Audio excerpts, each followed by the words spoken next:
मृग तृष्णा अध्याय 39। अमजद इस्लाम ने फोन रख दिया है, चाय के लिए कहला दिया है। वो सोफे पर इत्मीनान से यथासंभव फैलकर बैठ जाता है, अपने सिर को अपनी हथेलियों से ढक लेता है और आंखें मूंद लेता है। फिर वो नीचे की ओर फैली अपनी लंबी दाढ़ी को सहलाने लगता है, जैसे किसी गंभीर मुद्दे पर विचार मग्न हो। चाय आ चुकी है। चाय पीने के बाद वो सभी को कमरे से बाहर भेज देता है और तब तक ना आने की हिदायत भी देता है जब तक कि वो खुद ना बुलाए। आज सुबह से सामान्यतः वो इस कमरे में अकेला ही है।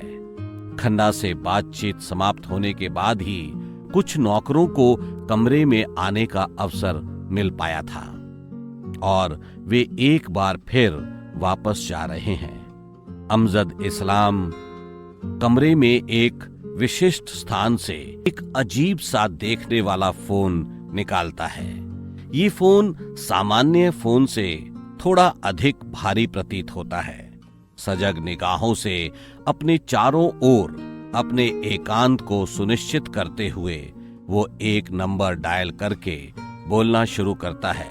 Hello hello, doctor Avneesh Chaturvedi here. Chief speaking शमिया।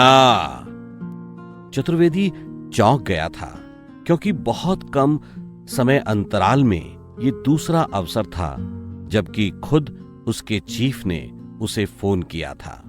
अर्थात इस समय वो भारत में आईएसआई के चीफ से डायरेक्ट बात कर रहा था। सामान्यतः ये बातचीत बहुत बड़े बड़े अंतराल पर होती है। इस बार ये काम कुछ जल्दी हो गया था। यस चीफ, डॉक्टर चतुर्वेदी की आवाज में कंपन आ चुकी थी। तू घबरा क्यों रहा है शमिया?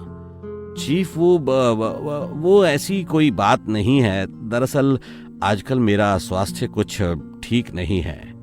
तुझे पता है ना शमिया कि हम तेरा स्वास्थ्य और भी अधिक खराब कर सकते हैं। चतुर्वेदी कांप कर रह गया था। चीफ, मैं अपनी तरफ से पूरा प्रयास कर रहा हूं, लेकिन अभी भी पता नहीं लगा पाया कि दिव्या केसर का मर्डर किसने किया था। प्रोफेसर हंस गंगवार को स्वर्गीय बनाने वाली गोली के रिवॉल्वर का मालिक कौन है? देखो शमिया, पाकिस्तान सरकार हमें पैसे इसलिए देती है जिससे कि हम भारत में पूरी तरह से आईएसआई का जाल फैला सकें। याद रख, जब तक हमारे संबंध में कोई एक भी बात ऐसी है जो हमें पता होनी चाहिए लेकिन फिर भी पता नहीं है, तो हम कोई गंभीर कदम नहीं उठा सकते। अब जैसे जैसे प्रोफेसर हंस और दिव्या केस के कातिल या कातिलों के बारे में हमें पता होना चाहिए। यदि वो हमारा दुश्मन हुआ तो निसंदेह हमारी सभी गतिविधियां उसकी नजर में हैं और वो सरलता से हमारी किसी बड़ी प्लानिंग को फेल कर सकता है। तब पाकिस्तान सरकार का वो सपना अधूरा रह जाएगा जिसके लिए वो हम पर दिल खोल कर खर्च करती है, और हम भारतीय होते हुए भी पैसों के लिए उसका साथ दे रहे हैं। वैसे भी पाकिस्तान सरकार शीघ्र ही भारत में कोई बड़ा कदम उठाने का दबाव हम पर डाल रही है।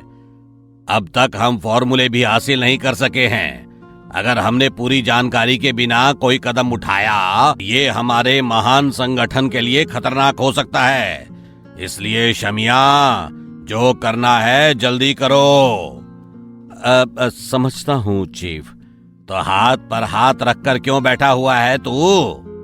नहीं चीफ, ऐसा नहीं है। मैं लगातार प्रयास कर रहा हूँ। हमारी डिक्शनरी में प्रयास सिर्फ वही होता है जिसका परिणाम सकारात्मक हो। सर, वास्तव में वो अनजान व्यक्ति इतना अधिक चालाक है कि वो अपना कोई सबूत ही नहीं छोड़ता। इसलिए अब तक मुझे कामयाबी नहीं मिल सकी है, पर मैं हार मानने वाला नहीं हूँ। शमिया, कुछ भी करो, लेकिन जल्दी, वरना। मोबाइल ऑफ हो चुका था। डॉक्टर अवनीश चतुर्वेदी का हृदय बैठा जा रहा है। उसके चेहरे पर पसीने की बूंदें हैं।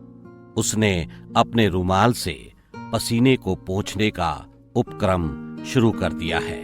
अध्याय 39 समाप्त होता है।